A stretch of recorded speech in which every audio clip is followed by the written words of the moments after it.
I don't think You don't have audio pause turned it. on? How do you hear me?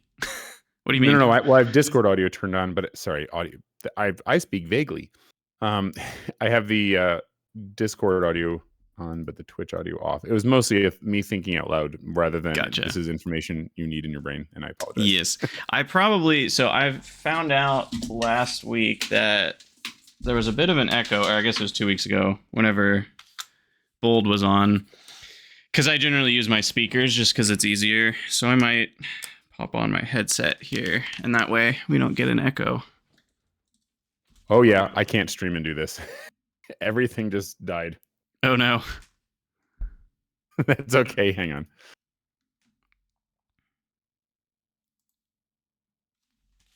Okay. Are you still there? Yes. It says, okay, perfect. Hold on. Maybe. It says we're connected, but it hasn't switched over the audio. You do sound like you're underwater now, so I do not know if a mic swapped. Wait, the mic? The mic shouldn't be different. The mic is, you are, yeah, it's something is different. It's fine. I can still understand you. But you sound like you are underwater. That's bad. Because I changed absolutely nothing except turning on my headset, which shouldn't have anything. Did that fix it? That did fix it, yes. What the heck? Oh boy. Let me get my earphones then. We'll try that. Sorry. Oh, don't be sorry. Oh, did it go to the yeah. Sometimes when headphones have like a thing in there, it'll like swap the device around. Oh, it might have swapped the mic to the headset's mic. That's probably what it was. Yeah. Okay, I can probably fix that. Yeah, I think it didn't change anything on OBS, but it changed it on Discord. Let me fix that real quick. So is it your Twitch is where you're streaming? Because I want to be able to give a link to people so they can like join in. Yeah. Oh, it's back on your headphone mic.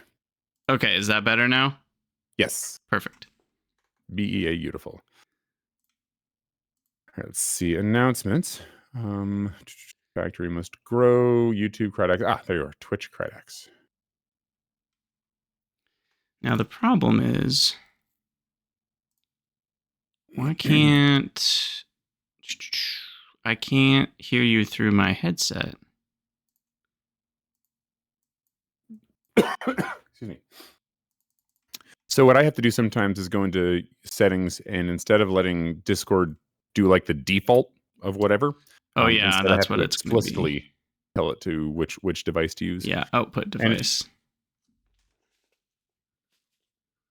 Yep. There we go. I think we got it working now. Okay, sweet.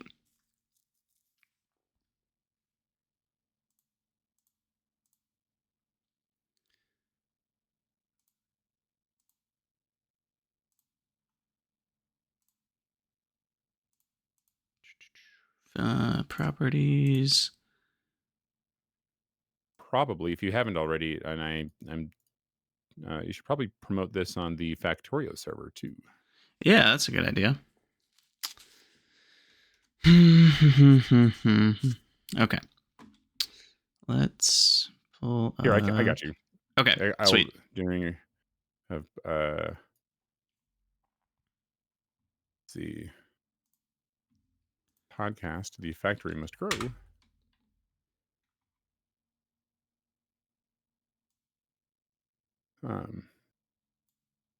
With Galdoc and Krydania. There we go. Okay, and then I need to run an ad real quick. Get rid of pre-roll ads. What's up, Dave? What's up, Lodro? And then I'll have, if anything super interesting comes up on Twitch, it'll get posted in one of the Discord channels. Okay, yeah, because it's going to be hard for me because I see you. I think I can do both watching you. Oh, there's the ad. I think I can do both watching you and interview, but it'll like I may have to if everything dies, I don't have enough bandwidth or something. I'll have to close that, and then I'll have to rely on the channel. Yeah, you don't have to. I don't think you have to worry about that. Let's see. Okay, I need to fix this. I guess I need 2 Discords open. How do I do that? 2 Discords open. Oh, I need to do the pop out. That's what it is.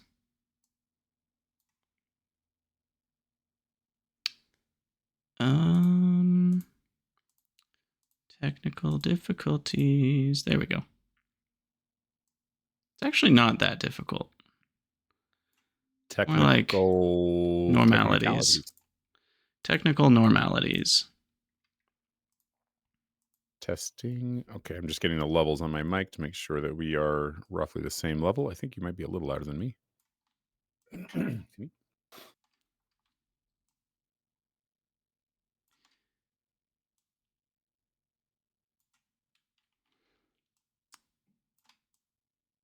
Okay. Cool. All right. Well, are you ready? I'm ready. Ready whenever. Okay. Let me make sure I got all the right windows open. I think we're good. Sweet. Okay.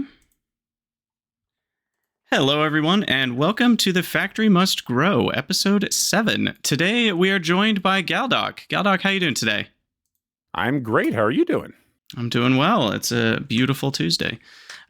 So today we're going to start with another mod spotlight. We'll discuss the recent Factorio Friday facts, and then we'll pick Galdoc's brain about Factorio modding and mod design and all sorts of other interesting topics.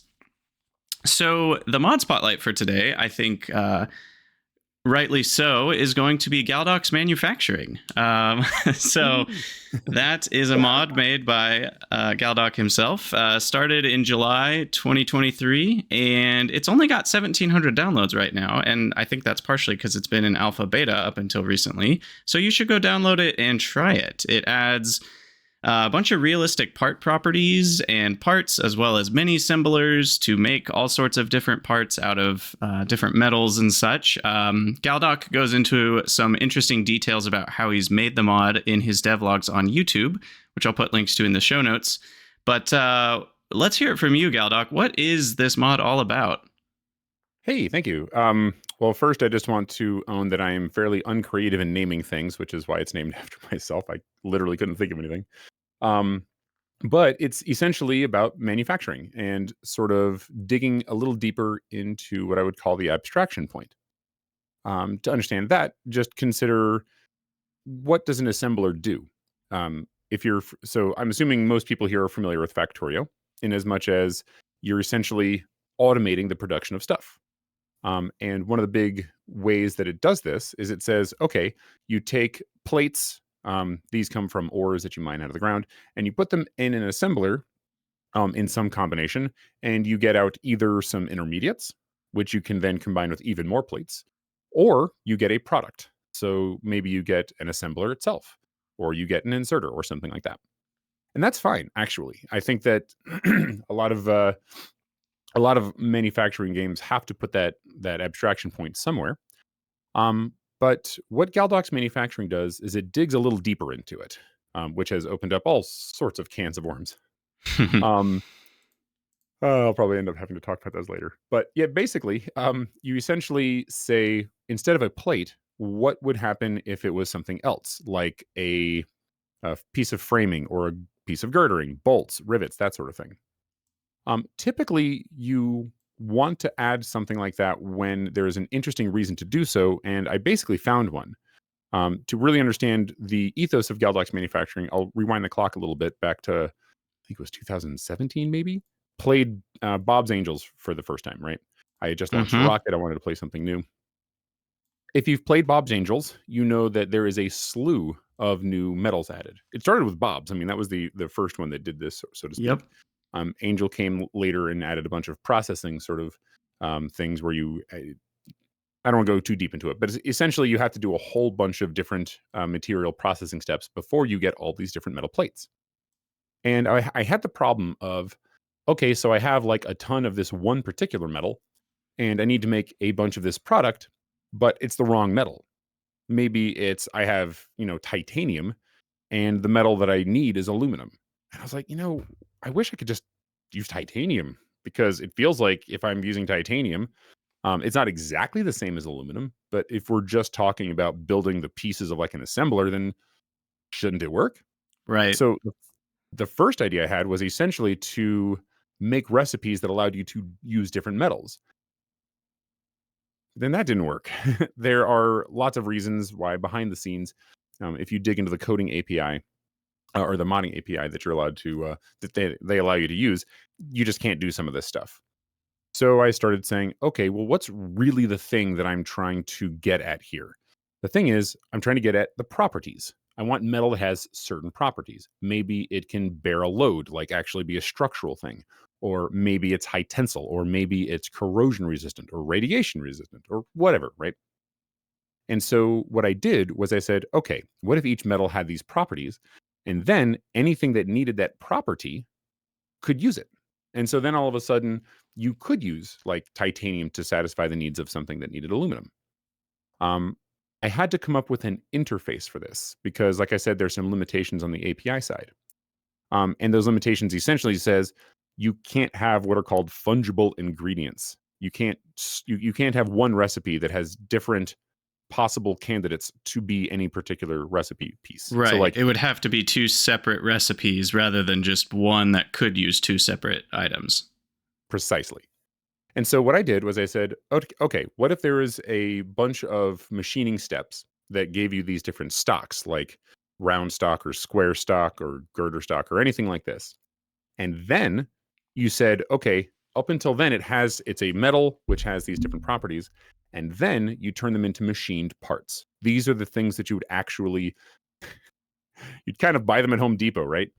I don't want to like make fun of Home Depot, but like you can imagine going into Home Depot and just buying a whole bunch of screws, right? Machined screws.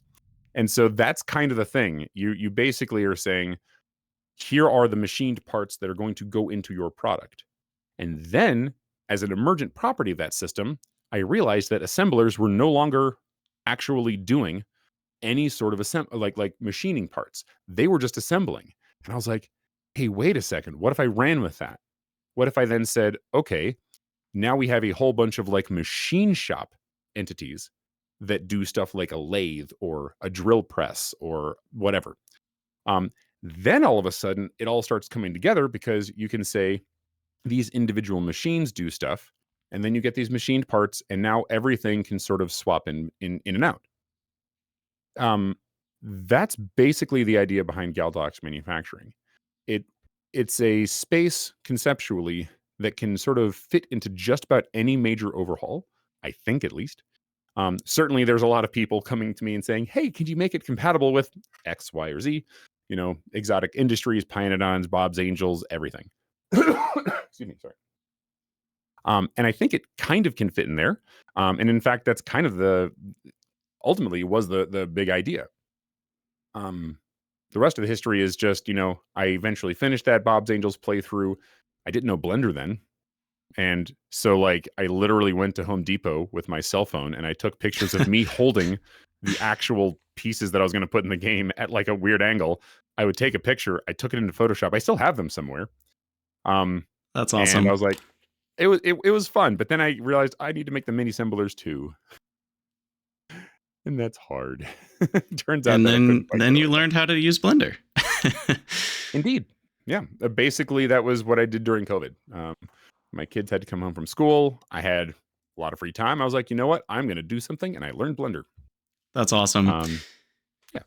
Yeah, so with that kind of concept, it's interesting. We were just talking about modded Minecraft last week, and that's how, like, for example, the Greg Tech machines work. Is you often will take your ingots and turn them into things like rods or plates or wires in these separate machines, and then you have usually a crafting recipe that combines, a plate in this spot and a rod in that spot and a hammer in this spot, and then you get your final kind of thing.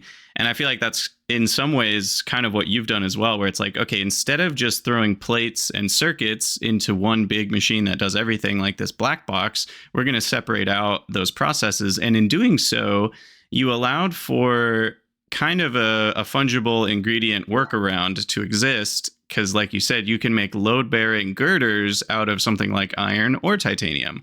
And so depending on if your base has more iron or more titanium, you can use whichever one you prefer, right? Exactly. Yeah, and that's really cool.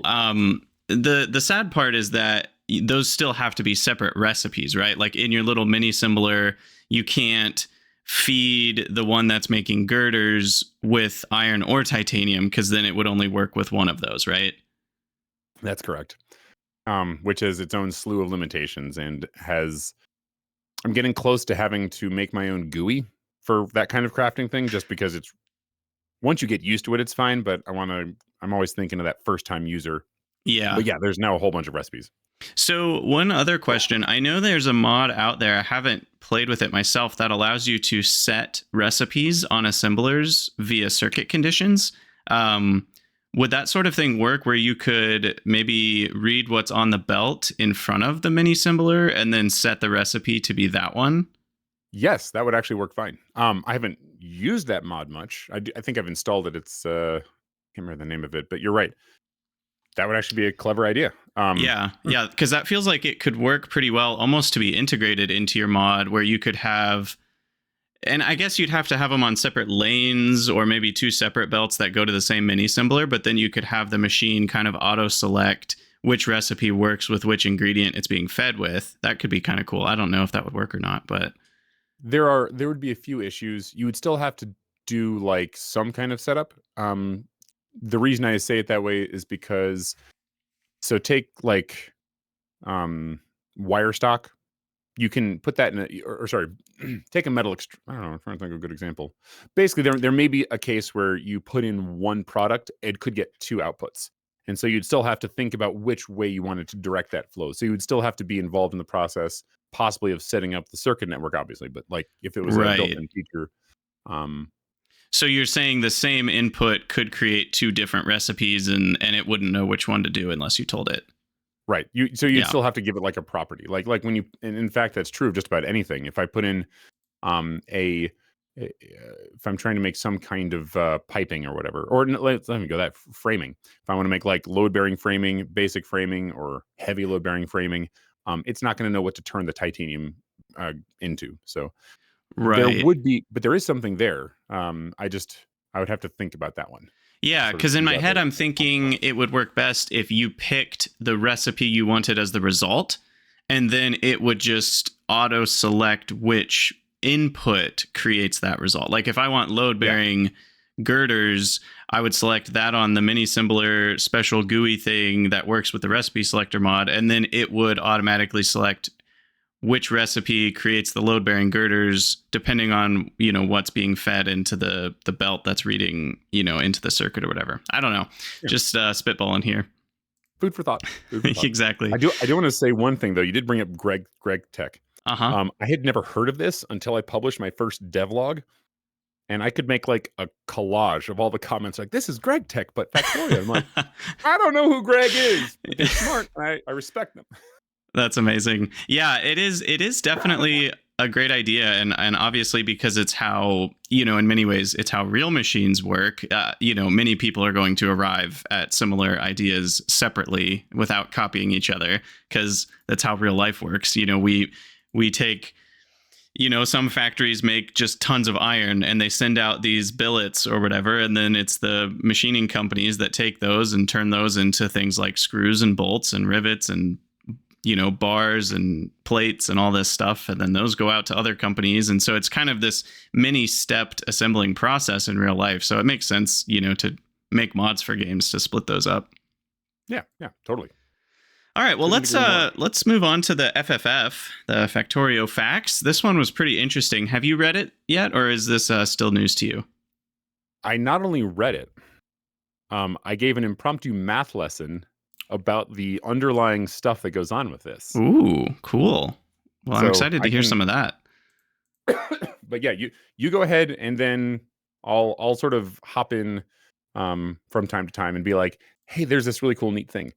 Sounds great. Let's do that. Okay, so for those who haven't read it yet, the TLDR is that beacons in Space Age are going to affect buildings not linearly, but rather with the square root function. And so before, if you had one beacon, and I'm just going to assume speed modules for now, but the same is true for the efficiency modules. But if you had one beacon that was improving a building's crafting rate by 50% of its base crafting rate, and then you added a second beacon, that would then affect the building to add 100% crafting speed. And the third beacon would then be 150%, and it would just go up in these steps until you had, up to like 12 beacons could be around a single regular sized assembler. But in Space Age, they were noticing a couple things, and they, decided at the end of all of it that a square root function makes a lot more sense to allow for creative builds. And so essentially, you were kind of led towards wanting to maximize beacons no matter what the cost, because the bonus is so big. A lot of late game builds were always using either rows of beacons and assemblers, which would be an 8 beacon to one assembler build, or even surrounding each assembler with 12 beacons. But now they changed it so that the base effect of a beacon is tripled. So if you know in Factorio, the beacons have an effectivity power or percent rate. I forget what it's called, but it's 0.5. So essentially, if you put 100% worth of speed modules into a beacon, it'll increase a building's speed by 50%. And now that's tripled. So 100% worth of modules in a beacon will create 150% worth of speed in a factory. But as you add more beacons, the effect of each one is lessened. So if I have 4 beacons around one building, what's the square root of 4? 2. So those 4 beacons, which each will increase the speed by 150%, then you square root it, so it's only multiplied by 2. So you get 300% out instead of, vanilla, which would be, what would vanilla be in that case? It would be half of 150 times 4, which would be 200%. So the bottom line, as far as, what most users will care about, is that it's a buff for smaller numbers of beacons. So anywhere between like 1 to 3 beacons, it's a huge increase in how much they actually impact your production rates. And closer to like the 7 to 10 range, it's actually pretty much the same as it was before, because even though you're square rooting the number, the buff to the, 1.5 effectivity makes it so that they kind of cancel out. And then in the 12 to 16 beacon range, it's actually a decent nerf. And so essentially, you're not as incentivized to add large numbers of beacons around your assemblers now, which I think is pretty cool.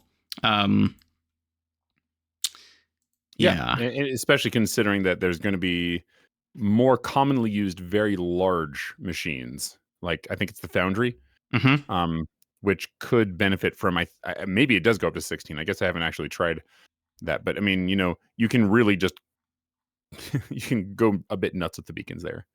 Yeah, let me see. I've got the FFF pulled up. It looks like you can... Well, and one thing they mentioned, so the foundries, I think, are the size of vanilla refineries. So I think you can fit... Yeah. Can you fit one more around those? Can you get to 20? Or no, I don't actually know.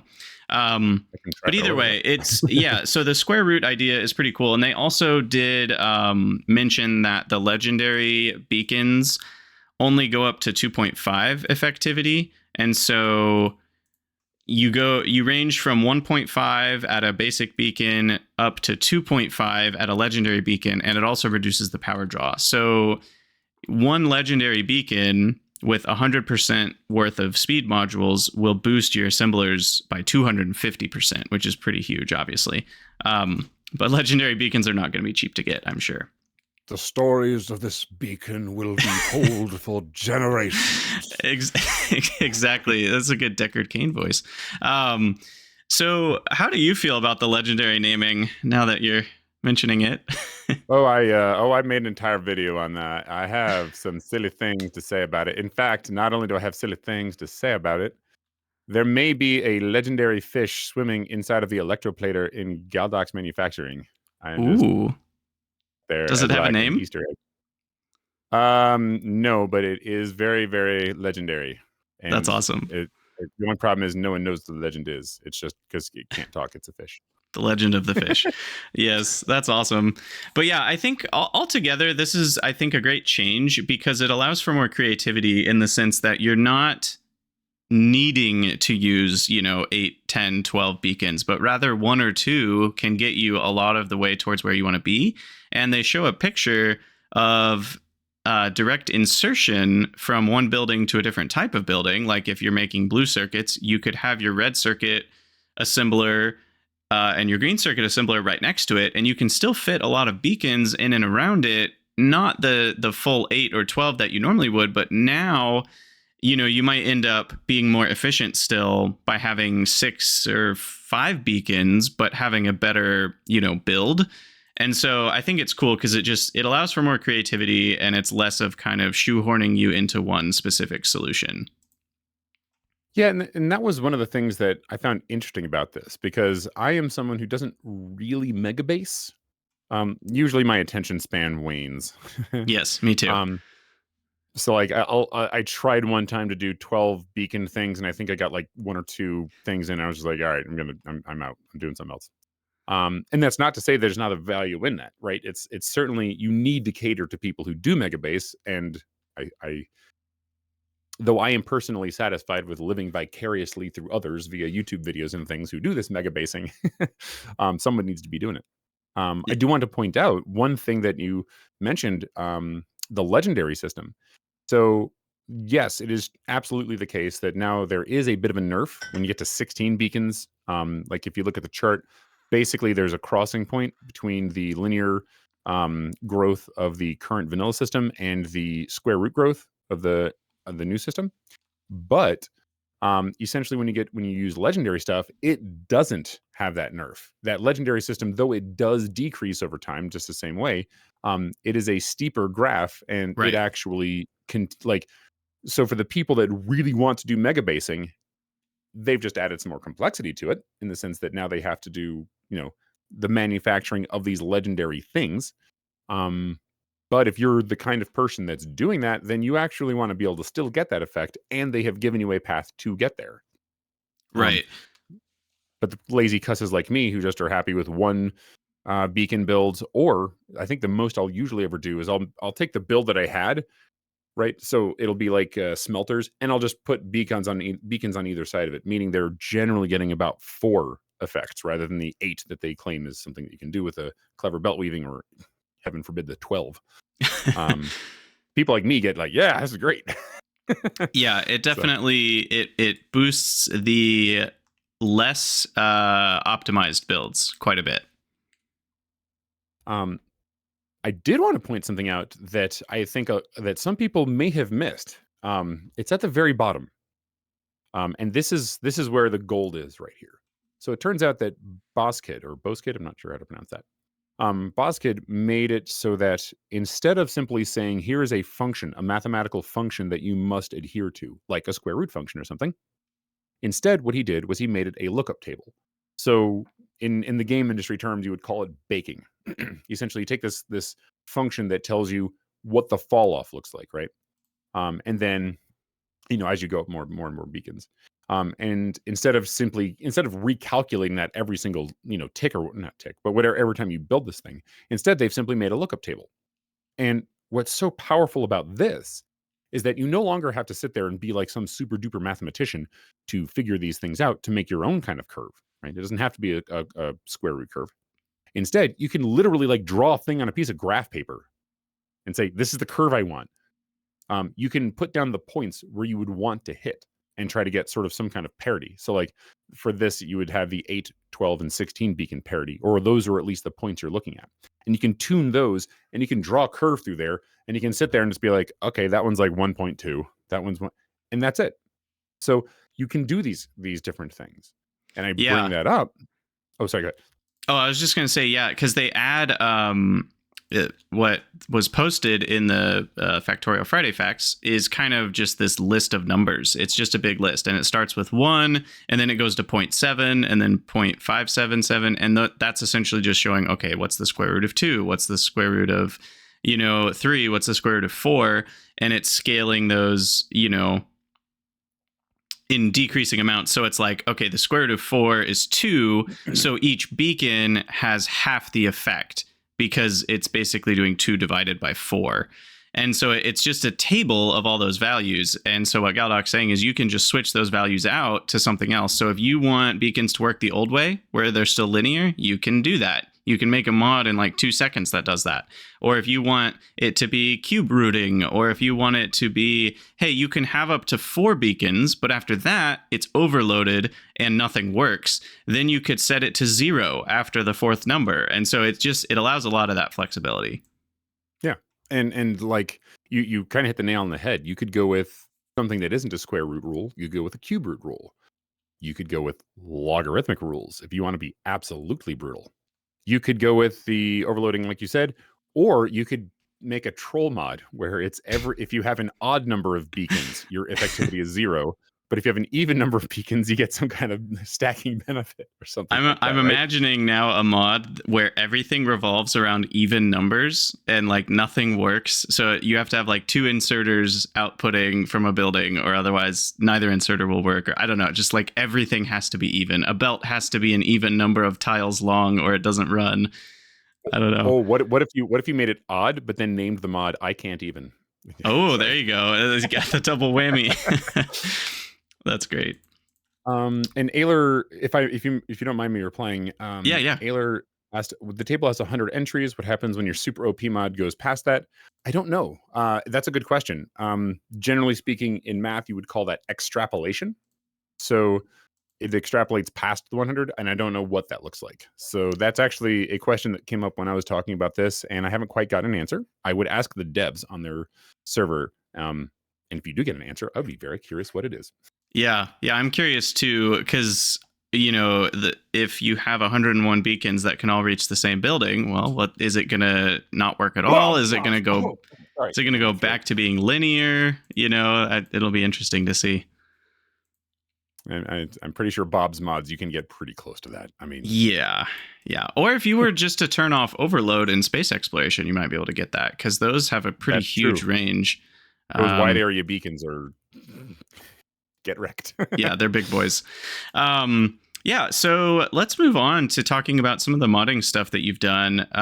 First thing I want to ask, though, you mentioned a little bit of this when you were talking about, Galdoc's manufacturing, but who are you? How did you get into Factorio? Are you a gamer? Are you not a gamer? Like, what kind of guy are you? Sure. So my degree that I got for my bachelor's was a physics degree. So, I've gone through several stages of my life, and what is it that I want to do while I have my finite time here? But basically, I wanted to go into some kind of physics. I didn't know if it was experiment or theory. I tried both and discovered that I had the temperament for neither. Unfortunately, and don't get me wrong, like it's still something that in the back of my mind, I want to revisit someday, but it's probably going to be once I retire. I have a stack of books on quantum electrodynamics and stuff like that, which I want to go through. But it's been, once I did the degree, I was like, all right, I think I'm going to move on to something else. And what I discovered, I love teaching. And so I was working at a flipping Best Buy at the time. Okay. I was one of the Smurfs. I had the blue shirt, I had the khaki pants. It wasn't the Geek Squad yet. That tells you when I was working there, right? Wow. Okay. And I was one of the people that they came to and asked questions to when people brought in computers, because I knew about them. My job there was I sold computers. I'm very sorry, by the way. What I discovered, though, was I loved teaching people about computers. People would come in and they wouldn't know what they would want. They would have some amount of money and they would, I have this much money and I want to do blah, blah, blah. And I would try to hook them up, but I would have to explain to them all of these things. I became a substitute teacher at a high school. They said they had a need. I then went and got my master's degree in math education. So that degree involved a bunch of different topics, like hard math, like AI, like cryptography, like all that stuff. Yeah, that's intense. Very, very good stuff. And it was fun. Like, don't get me wrong. I nearly went for a second master's in just straight math. But the reason I was there in the first place was because I fell in love with a woman who was a doctor, or at least destined to be a doctor. And so as she did her residency and fellowship, and eventually we settled down here, I just followed her around the country. And so I had a limited amount of time. So makes sense. Yeah, and for those who don't know, I also majored in math education, not a master's, but a bachelor's. So oh, really? I definitely, did not know that. yeah. So a little bit of samesies there. I very much enjoy the education world, and I'm not teaching at a high school right now, just because I don't want to get all into this, but the American education system is not my favorite style for a lot of reasons. But I do love teaching, and I love math. I definitely did not do cryptography or AI or anything like that when it comes to classes, but I love getting into the nitty gritty of the math. That's part of why I like mods like Hellmod, is because you get into the numbers and the spreadsheet of it, and that's very fun for me in gaming. Yeah, and it's the same thing that happened to me. I don't know how many parallels there are between our stories, but I taught high school for about, depending on if you count my substitute teaching, about 7.5, 8 years. And eventually it's not that I burned out, it's that I wanted to reach a wider audience and do a YouTube channel. So I did. But there are some things that, again, don't necessarily go into it here. Suffice it to say that I landed in the YouTube space, took a year off, learned how to do videography, photography, learned lighting, whatever. I don't know if you're watching me if you're watching the video, if I ever do post this, then I'm gesticulating at my room right now. But basically I went into content creation writ large. And so yeah, I mean, I'm kind of in the same boat as you are. I love teaching. Math is a wonderful thing, and the way I got into Factorio was just because I enjoyed it. Like, that was I'd come home from a day of work, be like, oh, I don't know what I'm doing with my life. I'll play some Factorio. These problems are simple. I have machines. Some creatures are trying to eat them. I would like that to stop. All right, let's go. Yes. So, the factory must grow. Yeah, basically. So what got you into modding then? So basically, I kept coming back to Factorio. That's the undercut or the underline throughout all of this stuff, is I kept coming back to Factorio. I'd play it for a couple of months, burn out, come back to it after a couple of years, right? A cycle. And each time I did, the first cycle ended with the Bob's Angels playthrough I just mentioned. Then I did a space exploration playthrough. And then I came back again and tried a space exploration Krastorio 2 playthrough because it was out at the time. And that's when I decided, you know what? Actually, I know Blender. I'm going to go do this stuff now. That playthrough frustrated me so much that I said, you know what? I would really like it. What if different planets in SpaceX had different metals on them, and those different metals could give rise to a certain combination of properties, and that combination of properties would present a unique challenge for that planet, because now you could either like rocket in these materials, or you could try the new processing chains to take the minerals, process them into ores, process those into plates, turn that into property bearing machined parts, and then build stuff. And so I was like, whatever, let's just do it. Which sounds a little bit like what Space Age is doing. It does. They've introduced tungsten so far. Don't want to give too many spoilers, but like, I think that's the new metal. No, spoilers are okay on this podcast. We're not totally spoiler free. Sorry, I just want to make sure. But have they added more than just tungsten? Like, I know they have like the lava where you can pull out the metals, which is really cool, actually. Yeah, I guess they haven't mentioned new metals. I didn't quite mean new metals on planets, but just kind of this idea of going to a planet and getting a new processing chain, and that planet kind of unlocking this new chain that now you can do. And it's slightly more than what space exploration is doing, which is really just like, here's a new metal, here's a new chain you can do with the metal, and it kind of looks the same as every other planet. And Space Age is like, we're actually going to put a new spin on that mechanic. And so it's kind of more than just the same thing on 3 different planets. Yeah, and I kind of wonder, I've hung out in the space exploration sort of dev area, and I can't say much about it, but I can say that what I can say is that I get the sense that Irondell is actually being able to really have some of the ideas that he had from the beginning, able to be incorporated into space exploration that he couldn't earlier because API limitations. I mean, you only have so much you can do with the API. Yeah, I'm sure Arendelle had quite a few dreams that were dashed to pieces by the limitations of Factorio modding. I know what that feels like. Fungible regions. Fungible regions. So yeah, one thing I wanted to kind of dive into is we kind of already chatted a little bit about what inspired you to make Galdoc's manufacturing, but what are your kind of dreams and aspirations for it? Because it's not done yet, and I know you're still working on it. So where is it going? It's a great question. So I've broken it down into 3 phases. Actually, let me back up one step, if you don't mind me scooping out just a little bit. I do not. The way I came up with where I'm going was basically I want to make I have a vision. That vision is more or less what I laid out. But I want to do that for different materials, right? Because I think that's kind of fun.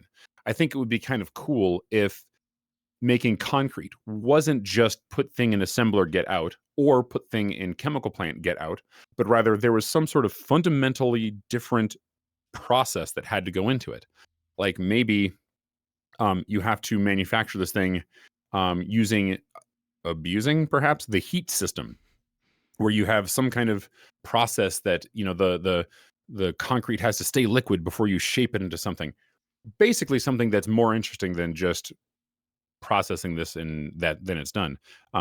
Pinedons does this sort of thing in a couple of instances, from what I am told. Again, I've not played that one. But that sort of thing is where I want to go with Galdoc's manufacturing. And the first step of that was the metalworking phase. And the scoping out that I want to talk about was essentially, how do I break this process up into pieces where I can get something in the hands of players as quickly as possible. That was the alpha phase. B, if I get hit by a bus, is there going to be a completed product? Hopefully, I'm not going to be hit by a bus. Is there going to be a completed product that people can play?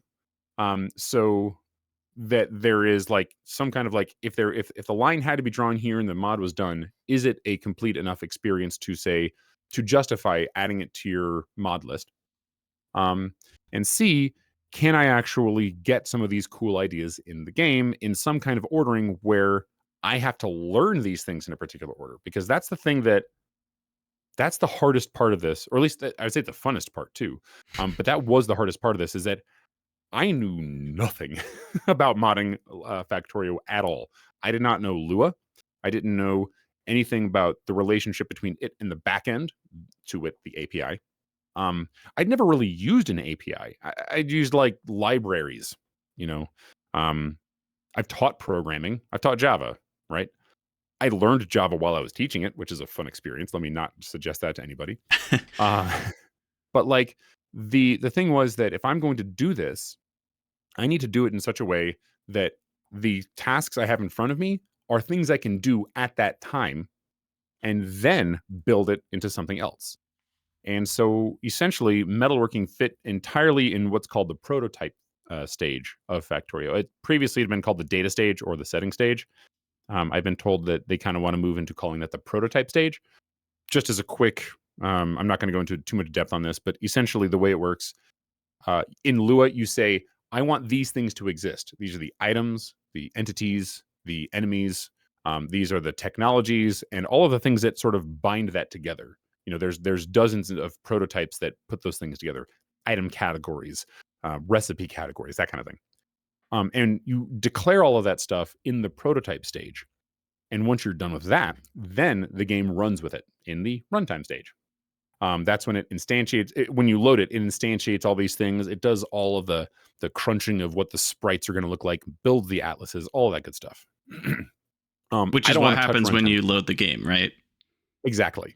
And that's why anytime you change your mod arrangement, like let's say you just add a mod or whatever, that's why it has to reload the game, because it has to recreate all of those things. And that's why it's so picky when you're in multiplayer and you have to like, oh, I have the wrong mod version, and someone has to now update before they can connect because someone updated.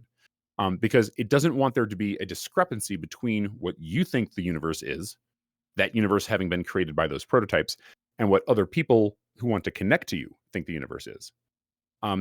So there's all these little consequences that sort of emerge as a result of the system, but it's very flexible. And so what I did was I said, I'm going to learn that first. before I get into runtime stage stuff, which I may end up having to be very soon here, before I get into that, I want to build this prototype stage stuff. And so that's sort of why I did this first.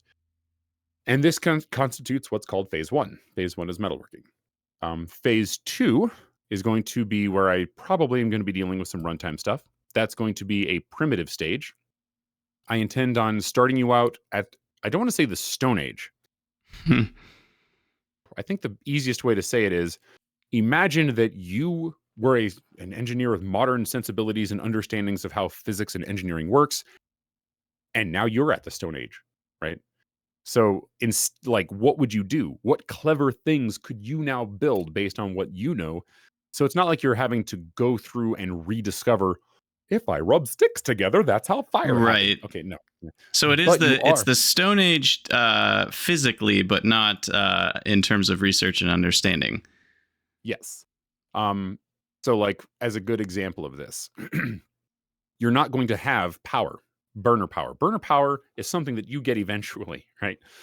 You are going to start with clay, and you're going to get clay. It's not going to be like a patch. I haven't quite worked exactly out what the details are, but you're going to be able to make clay kilns, and clay kilns are only going to be able to melt metals up to a certain temperature range. So like aluminum, tin, those things will be things you can work with, but those are also crappy machining metals, right? You wouldn't really do much with aluminum aside from build like frames and maybe nails or something, but you're not building cut heads really out of aluminum.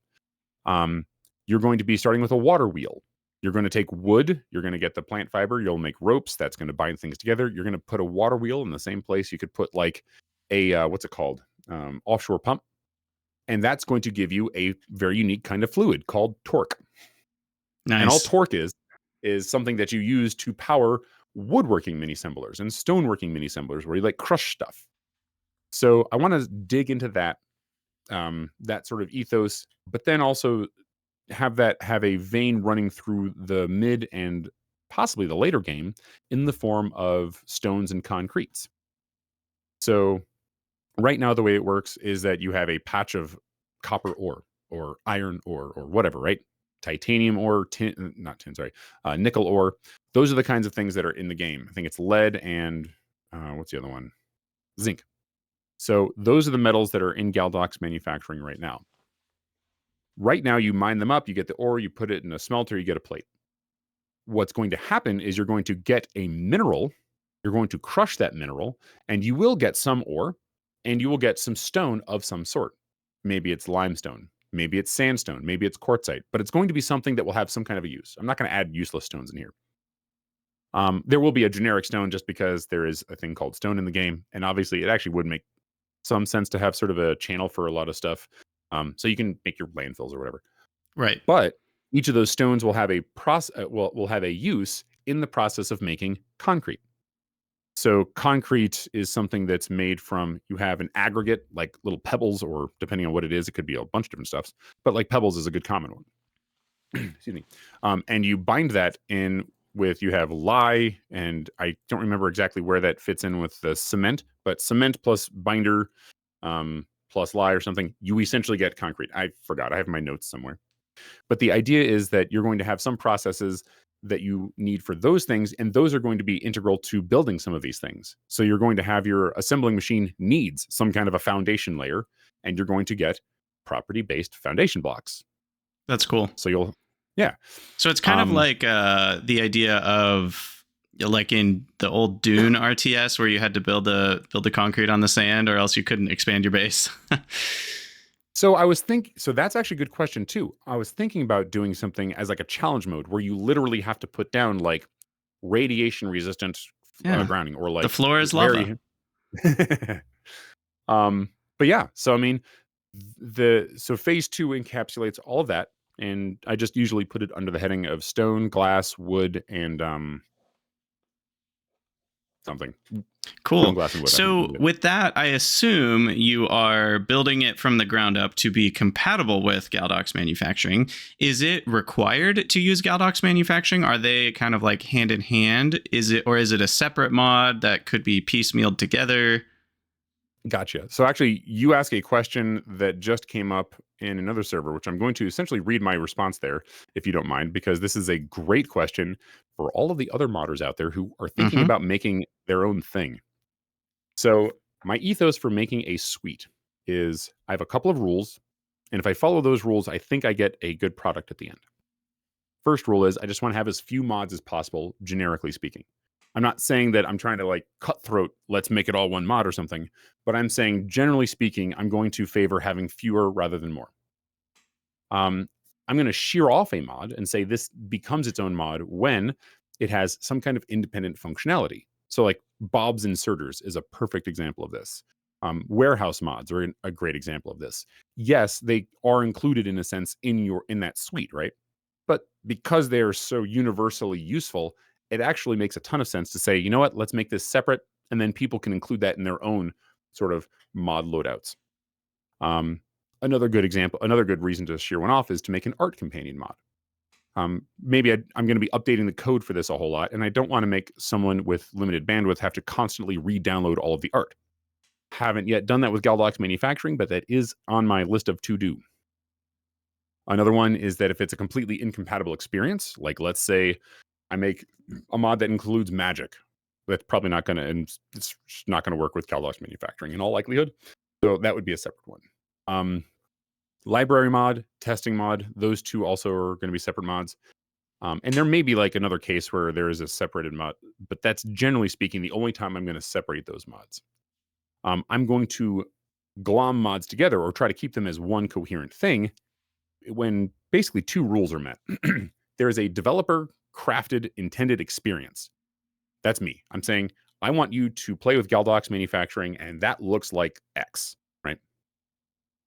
Or there is a community perceived emergent baseline experience, which is a huge way of saying essentially think of space exploration. Excuse me. There are a bunch of mods that go with space exploration that don't necessarily have to, but you kind of consider them as like the same thing. Like the AI, there are some AI mods that do go with space exploration as hard dependencies, but then there's some that are soft dependencies that you don't necessarily have to include. But at least I can't speak for everyone. I typically include them anyways.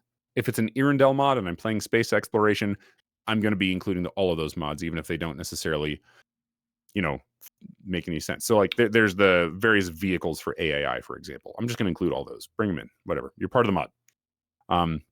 I would have included that as part of the baseline mod, just personally.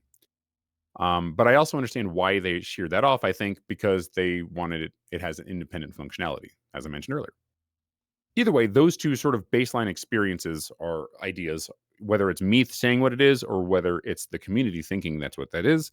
Those are good reasons to bring those things together. Now, if there's something that might sort of upset the balance, like let's say, let me back this up. The perspective I'm taking here is the first time user. I very much have, you really want to include the first time user in your thought process here. Right. Someone comes to your mod, they're not going to know, they're not going to read all of the documentation that you've laid out. You've got a YouTube video, you've got the stuff on you got a website, you've got your mod page description. No one's reading any of it. They saw Galdoc's manufacturing on the little mod window inside of Factorio and clicked, that looks fun. That's the that looks fun button is where you say download, right? Mm-hmm. And so that's literally what people are doing. They're not you hope that people will read those things, especially when they get stuck. They're like, why can't I do the thing? Okay, fine. But like generally speaking, if someone excuse me, the first time user experience is going to dictate all of those kinds of decisions. Now, if I'm going to include the ability to make a distinction between these experiences, then that might be a good candidate for a setting. Like let's say, for example, I've recently introduced the idea of machining byproducts, right? So that's not something everyone's going to want to play with. These are 2x1 mini assemblers. Saying there's going to be one input and one output is already what you would expect, but then saying, you know what, also maybe let's have you have two outputs. So would And that one be of them like is- if you were making screws out of rods, you would end up with like some dust as a byproduct or something? In fact, it has a name. It's called swarf. Swarf. There you go. Yep. And so that is the industry name for it, and that is in the game. So, and not only that, there's actually two kinds of byproducts. You also have what are called offcuts. So like when you're milling something, If you're even looking at the thing, you just see the offcuts go into a separate bin. Well, now you have to deal with them, sort of. That is a challenge mode option, and I'm doing everything I can to sort of make it so that a first-time user will have a normal experience of not having those challenge modes on. Essentially, I want them to say, you know what, this is fun, this is good, whatever. And then once they have experience, then they can say, all right, I'm ready to tackle the byproducts mod. I have not yet made a decision as to what that'll look like when it comes to phase 2 materials. And just sort of as a byline, phase 3 will be electronics, motors, agriculture, and plastics. Ooh, I'm excited for that one already. Yeah, so that kind of leads into an interesting design philosophy question, which I think is what I'm really enjoying talking with you. I mean, it's all great, but you have such, I think, really, what's the right word? I don't know. I just think you have really good views on design and design philosophies and modding, and I think that helps you kind of when you're putting these things together. And I'm sure other people who are either making mods or even interested in game design or mod design are loving hearing all this stuff.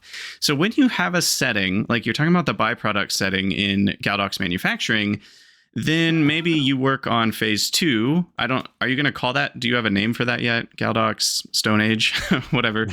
So then what if that one also has a setting for its kind of hard mode version?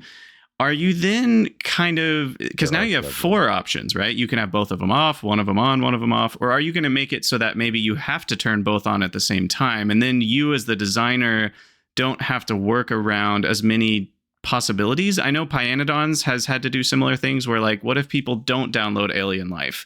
That's a very different experience. How do you design for that? Right. Okay, so great question. The answer is I'm thinking about this like a renderer. It's cryptic. Let me back up a step. And I'm gonna. The only reason I'm explaining this is so that I can make an analogy to the way I'm approaching this problem. If you understand how rendering works, a frame gets rendered. Yeah. And this is not something that most people would know about, right? Unless you really dug into this, and I've really dug into this, and I barely understand it myself. But basically, the way it works is that you take this world that you have, right? This 3D world. Let's talk about, like, I don't know, Quake or something, right? Probably a bad example because I'm not sure this is how they did it back then, but whatever. So you have this world, and inside that world, you have these vertices. And these vertices, usually you don't just have this big cloud of vertices that you're considering in memory. Instead, you have instances of these things. And so you have, like, for example, a rocket, okay? And in this data for the rocket, you have a local axis that says, okay, I have a vert here for the tip of the thing, and the vert here for the ring around the thing, and then there's the wing or whatever, right? You put all the verts together, there you go. You also have edges, and you have planes. And these things essentially build this 3D thing. And then you use that data in conjunction with textured data. And this texture data tells you where texels go, which are like pixels, but on a textured object. And then you have UV map, which essentially is like, imagine putting the label on a soda can, except it's the entire can, not just the side. You put this on the whole thing, but what would that thing have looked like if it was laid out on the table? That's your UV map for that object. So you have all this data. And what you end up doing is you take this data and you try to render it on the screen. And there's various ways you could go about this. But what effectively happens is that you do what are called passes. So you have like a buffer in memory. And in this buffer in memory, you have data for every single pixel on the screen, RGB typically. If it's HDR, maybe you have like intensity, etc. But let's just keep it simple. So you have this buffer in memory. And so what you do is you load in what you're going to do to this thing, at least naively. Let's take the naive approach. You load in what you're going to do to this thing. And this is going to be like maybe the background you start with. Then you're going to say, okay, well, I have this instance of a rocket over here. So you then have a transform that says, I'm going to take the verts of that rocket and I'm going to multiply it by this matrix. And this in doing so, it's going to have the effect of putting that rocket over in space, right? As it's being fired at you, because you're going to dodge it because you're a pro level gamer. So essentially, it's going to draw it there and any other rockets that may be chasing you. So you go through that process with the rockets. Then you go through the process with all the other things in the game, the enemies, the things, all that good stuff. And each time you add these things in here, you're essentially changing that buffer. Now, what I'm saying to you is a bit overly simplified. There are things where you have culling, where you don't draw faces that aren't facing the screen. That's called backface culling. You have culling of things that are being occluded, occlusion culling, that sort of thing. So there's all these optimizations that I'm not talking about because they're not really important here. All of which Cities Skylines 2 did not do, and thus having terrible performance. I can't even begin to tell you what were they thinking. I read a whole article about how bad Cities Skylines 2 performance is. It was very interesting. It said a lot about these things. I don't. Oh boy, I could get tangented off there, but they didn't do any of this. We don't have to get into that.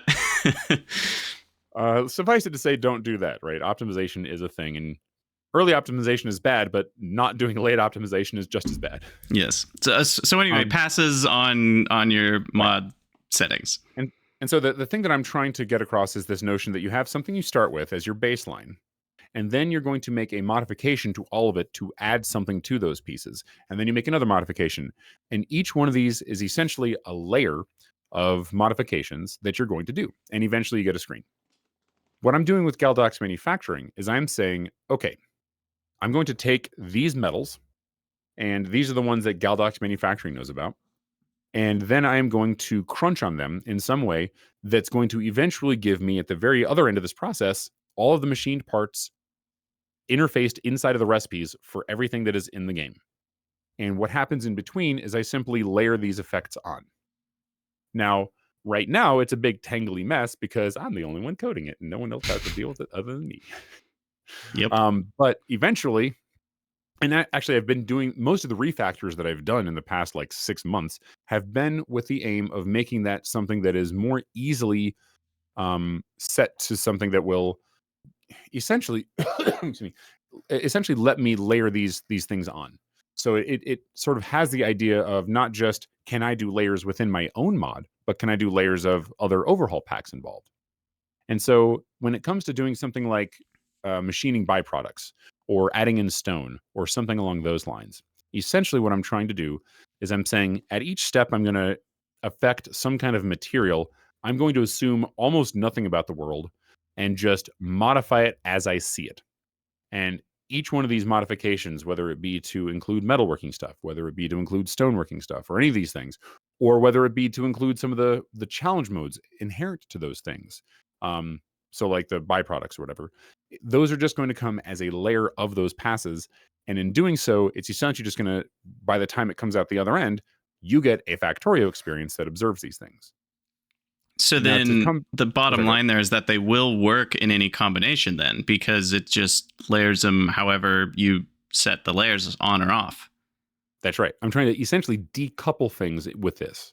This makes it so that they don't depend on one another, or they depend in the sense that if it's there, it will react. But if it's not, then all right, we already have a sort of baseline experience. Right. So then now the question becomes so that's all very, I think, great from a mod design perspective, especially since then you don't need to manually designate, oh, if this setting is checked on, then you do this instead. But then, well, that gets into the game design question. Will that be a fun experience if they're just layered on top of each other without manual intervention by the mod maker to design a cohesive experience?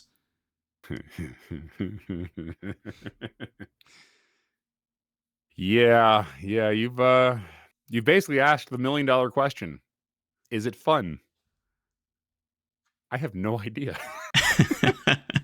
So this is the problem is that in a sense, this is a complexity adder mod. Right. I enjoy them up to a point.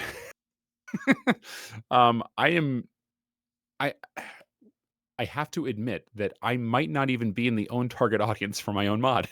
This is horrible. There's nothing wrong with that.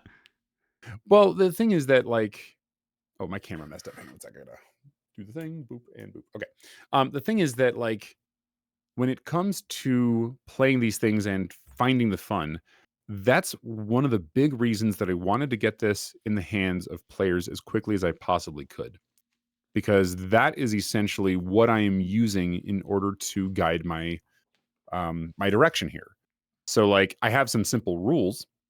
Include as few metals as possible that get the job done of sort of expanding the conceptual space of properties out for all of the things in the game, which is basically just saying how few metals do I need in order to represent all the things Right. like corrosive resistance, etc. Minimum viable product. Not even minimum viable product. That's a little different. Minimum viable product. This is more about just minimizing the amount of. So touching back on your teaching experience. Essentially, when you are trying to teach something to someone, they're going to only be able to keep a certain number of things in their short-term memory as you give them that explanation. And if you exceed that, then that's when they get that glazed eye look, and they're like, you like pause, and you're like, all right, we got to come back to this. You got to digest that. That's going to happen when they play a game too. They're going to not necessarily have the ability, like that's not entirely fair. If they have experience with like Bob's mods or space exploration, they're going to look at Galdoc's manufacturing and go, all right, now I got headspace for this. We're fine. But if I'm the first thing they've played, then that glazed eye look going to come super early. So I got to be careful. And so having the minimum number of actual elements of each facet, so like the minimum number of metals, the minimum number of properties, the minimum number of types of machined part or stocks, that's going to reduce that cognitive load. That's the industry word for that, by the way. It's going to reduce the cognitive load for a player. And that's sort of what I was going for there. So I have those kinds of rules, but like, oh my God, can I tell you something? Yes. Pyanodons has so many metals. So many. I don't know if people understand how many metals this thing has. Like, so King Arthur, wonderful human being, comes in and says, well, I know what I'm doing this weekend. Once I came out of alpha, he's like, I'm going to make Galdoc's manufacturing compatibility. He did it. Really? He actually, yeah, it's compatible. You can load them together. It doesn't my crash. gosh. That doesn't mean it works in any way, shape, or form aside from the vanilla recipes have happened. But aside from that, they're not compatible in as much as like whatever advanced machines that the Pyanodons involves, it does not actually use the machined parts from Galdoc's manufacturing. Right. So what I said, okay, you know what I'm going to do? I'm going to make them. so you were like, oh, let's replace like Phoenix alloy with this other Galdoc's manufactured part kind of thing. Sort of. So like so I've automated the process of making new materials. So like, yes, there are a certain number of metals, stocks. So like you got the sheet stock, the plate stock, the bar stock, the round, et cetera, right? You've got all these different stocks. And so what I've done was I've simply set up a rendering solution where I can say, let me make a new metal texture, save that, and then just push this button over here. And then magically it just outputs all of the types of stocks for that new metal I've just made. See, okay, you might not be the target audience for your own mod, but that's because you making your mod, you are the target audience for mod making. And so you've automated making a mod, and that's the game that you're playing so that we can all play the mod that you're making. Oh, yeah. Oh, yeah. I have so many layers of automation in my workflow. It is ridiculous. And I know this is a bit of a tangent, but I think it's interesting. How important? So the question that people ask when they're playing Factorio, I know a lot of people who play Factorio are also software developers. When is it worth it to automate it? Do I automate it and save time later, or is that going to take me more time and is more complex? And I think we all know the basics of that argument. Like obviously, if it'll save you time, it's worth it to do it now. But do you have any? What's that? Sorry. It's how do you figure out what the time cost is? Yeah. Sorry, I thought exactly. Yeah, and so what I was going to ask is just, do you have any tips, or kind of around that topic? Like, what's a tip that you have for people who are asking those types of questions? So it's more of a way of approaching it. You kind of have to approach it as something being built, but what you're building is a workflow. And it's not simply the case that you're like, yeah, I am building a mesh model for wiring. Okay, sure. But I'm really building a workflow to go from nothingness to somethingness. My best recommendation is you kind of have to go in and do it. Like, it's been a very organic process, what I've done here. And I've actually learned an enormous amount of how to build these workflows, but live, sort of like as I'm doing this stuff. So like, are there things I would change? No, actually. It sounds weird to say. It's not like I got it perfect, but like failing is part of the process. And it's a bit of a toss-off thing to say, smart people learn from their mistakes and wise people learn from others' mistakes. I mean, sure, that's kind of true. And you want to learn as much as you can from other people's mistakes. But man, that really cannot fully replace the experience of screwing up yourself. Yep. Like, agreed. there's just something to that. And so the first step is understand you're building something. Second, understand that you are going to fail. And not only is that okay, and not only is it normal, it is expected. And without it, if you didn't fail, you would be missing out on one of your best teachers. But the next part is be analyzing what's happening.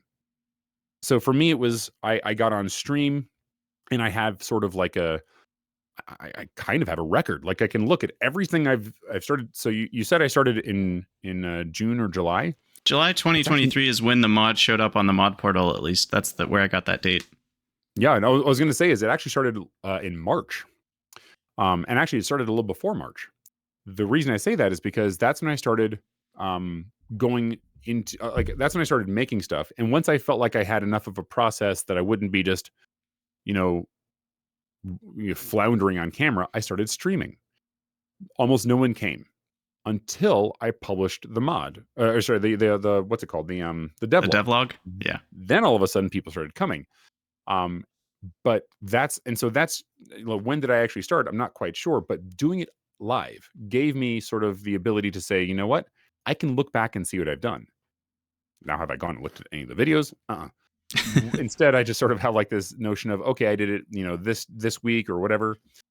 I started building a community around it, which has multiple reasons. But one of them was that if you look in my Discord, in my announcements, I have a post every single week for what I did that week.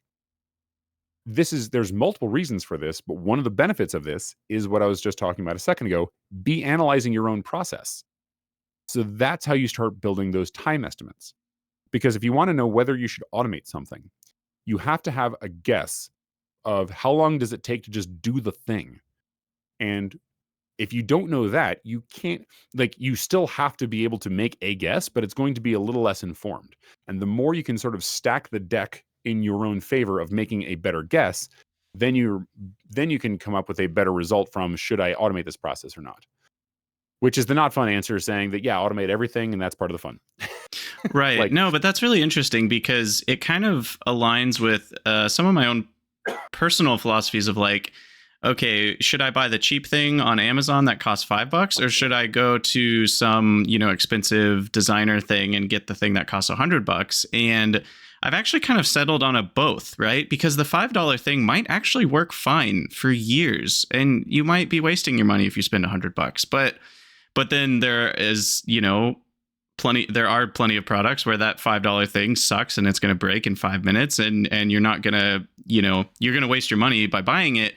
But I think you need to know, right? You need to know, can the cheap thing work? Can me just manually plugging these numbers into a spreadsheet work once if I only need to do it once? Or if I'm going to be doing this hundreds of times, then yeah, I need to automate this process. Yeah. And then there's a lot of gear in my home right now, camera gear and stuff, that has the word Newer across the side of it. Not shilling for them. I'm just saying they're very inexpensive versions of the things that usually cost a lot of money. Yeah. Yeah. It's so interesting, man. I feel like we could talk about this stuff forever, but we're getting a little long in the tooth here. So I have one more question about the Galdoc's manufacturing world and the different phases. Do you anticipate Space Age as the expansion being good for your mod, or like giving you better tools to make what you want? Or do you think all these new announcements are kind of hindering your development because you feel like you're on pause in some ways till it comes out? No. I'm not on pause. Everything is great. I had to temper myself. So every Friday I do, I stream every week, at least on Friday. So usually if it's a normal week when I'm not doing video editing and things like that, Then I'll do like 3 days a week, and I'll do mod dev and stuff. But every Friday I do a Factorio Friday Facts, and I started being that guy who would see this new thing where it's like, now we have trains that can do this, or circuit networks can do this, and I'd be like, that's great, I have an idea. And I started being that guy that was like, I felt like this. Maybe I'm reading too much into it. Killing the vibe, basically, because I would be like, "Oh yeah, you did all this work. Now do some more." And so that, Yep. so now I've just sort of started keeping those things sort of to myself by and large.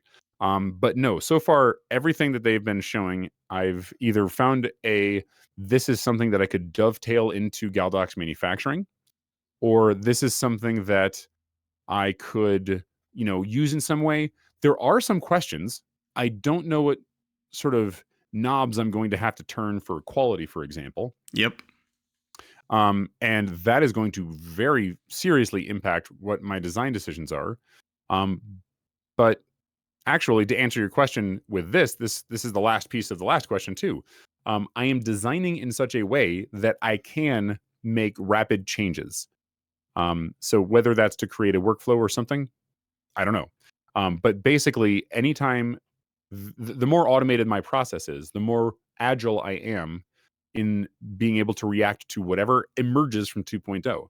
And I am not going to be making Galdoc's manufacturing compatible with 2.0 immediately, because when 2.0 hits, it's going to be like a bomb went off in the fact, and Yep. all of the things are going like I'm going to wait for the dust to settle, is what I'm saying. Whatever decisions they make with their API. And when the dust settles, that's when I'm going to be like, all right, here's Galdoc's manufacturing, and here's essentially, what this looks like. I'll probably do like an immediate patch just to make sure that people can play it, like boom. But who's going to be playing my mod? Yeah, everyone just wants to play the base game. Exactly, right? There's going to be like, it's a game theory question. There will be some people who are going to be like, I want to play this with Galdoc manufacturing. All right, cool. I'll have something for you. But generally speaking, I'm going to be playing the game. Yeah, like, exactly. I don't know, man.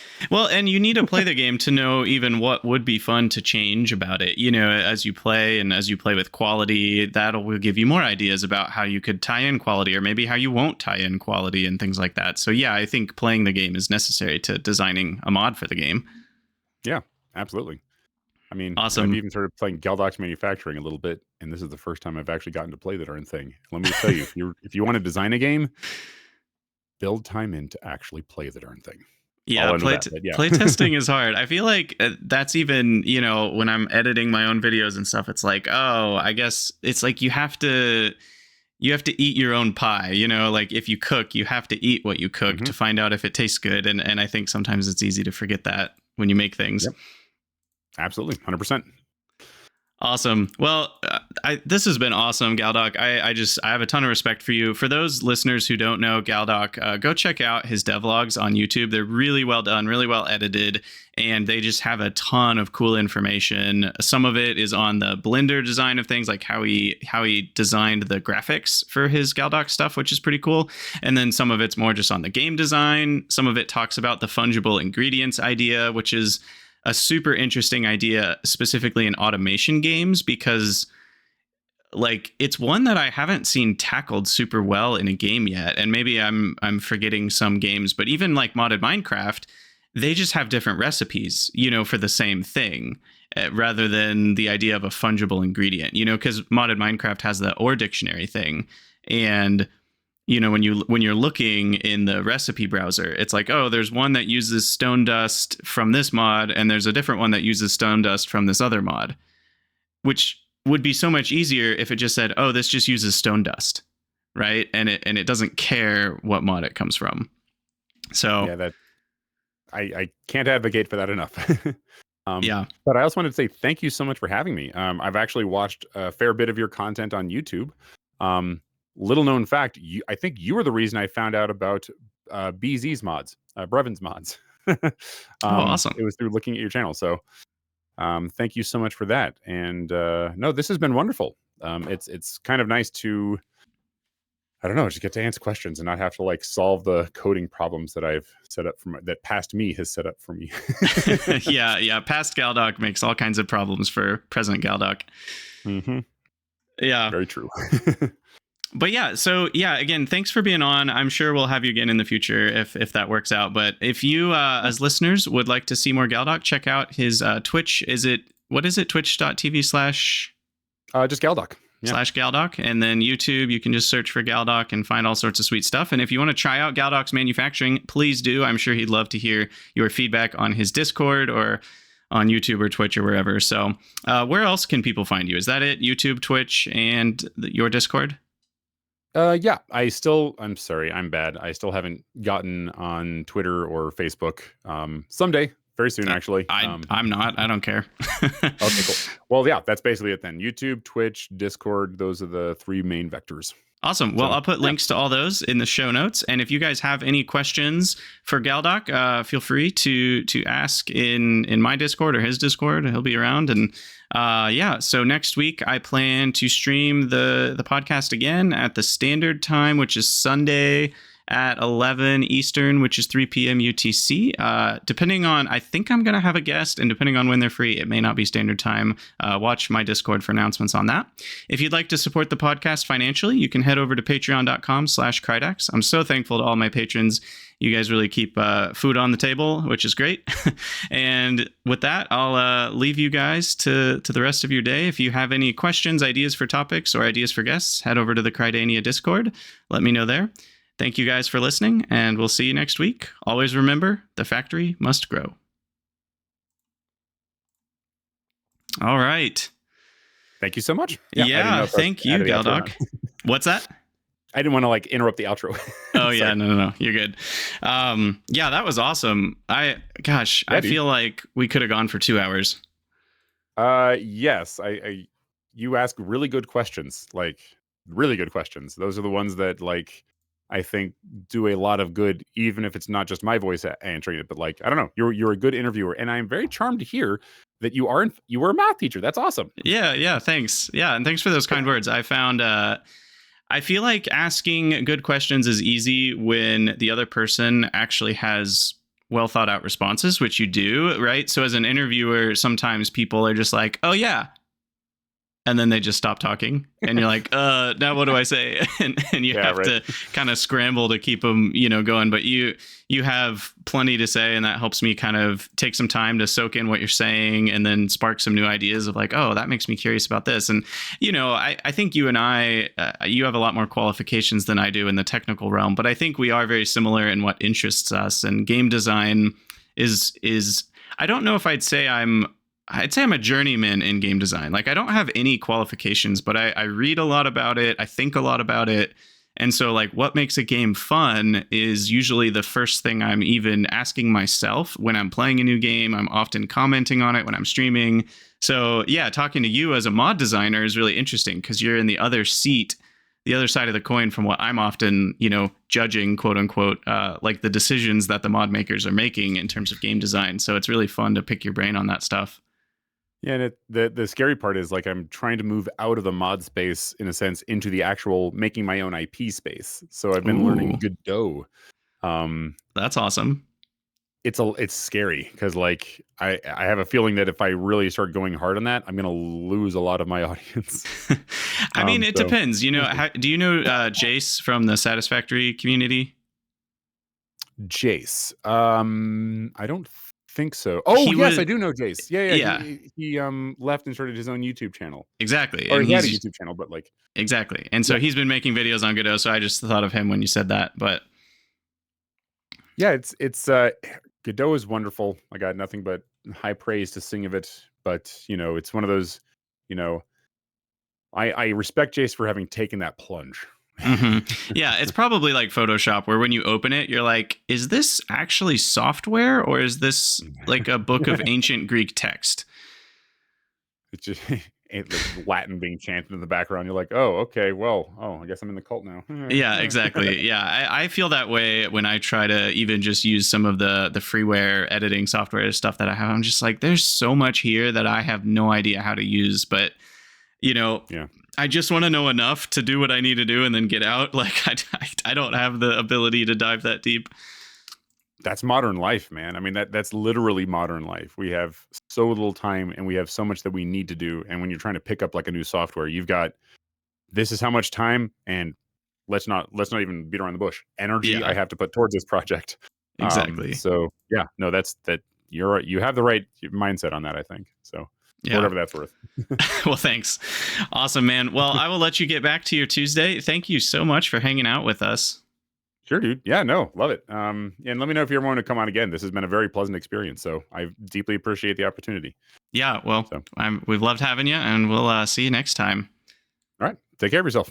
Adios.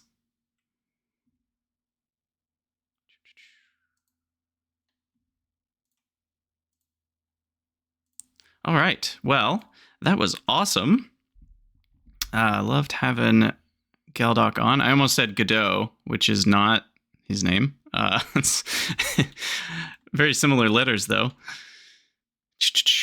Okay, let's see. What? Yeah, I do, unfortunately, because, Tuesday is not the normal stream time. I will not be able to stream any gameplay of anything, but we've got the podcast all wrapped up, so I will head out, and we'll plan on doing the normal stream on Thursday for some Pyanodons.